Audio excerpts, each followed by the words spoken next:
प्रतीत हो रहा था, जैसे ग्रीष्म काल में वनों में चारों तरफ दावानल फैल गई हो। ज्वालाओं से घिरा हुआ वह बाण युद्ध क्षेत्र के वृक्षों तथा झाड़ियों को काटता हुआ शीघ्रता से आगे बढ़ रहा था।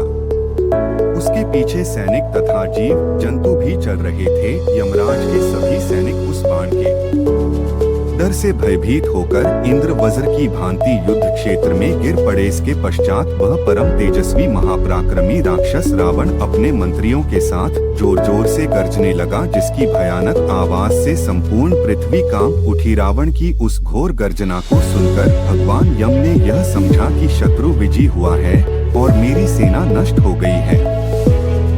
उसने मेरे योद्धा मार डाले। यह जानकर यमराज के नेत्र क्रोध से लाल हो गए। तदुपरांत उन्होंने अपने सारथी से कहा, मेरा रथ शीघ्र ले आओ। तब सारथी ने एक दिव्य तथा विशाल रथ उपस्थित कर दिया। फिर महातेजस्वी यमराज उस रथ पर आरूढ़ हो गए।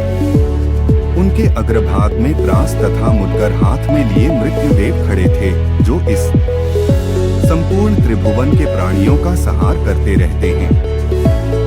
उनके पार्श्व भाग में साकार कालदंड खड़ा हुआ था, जो यमराज का मुख्य आयुध था। वह अपने तेज से अग्नि के समान प्रज्वलित हो रहा था।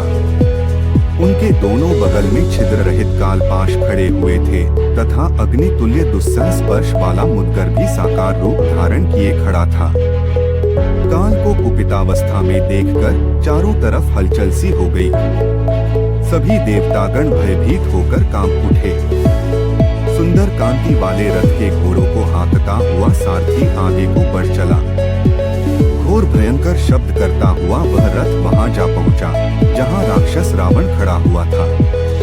उस रथ के मन के समान शीघ्रगामी और इंद्र के घोड़ों के समान तेजस्वी। घोड़ों ने यमराज को क्षण भर में ही उस स्थान पर पहुंचा दिया, जहां पर युद्ध हो रहा था। उस विकराल एवं भयानक आकार के रथ सहित मृत्यु देवता यमराज को देखकर रावण के मंत्रीगण युद्ध क्षेत्र छोड़कर भाग गए।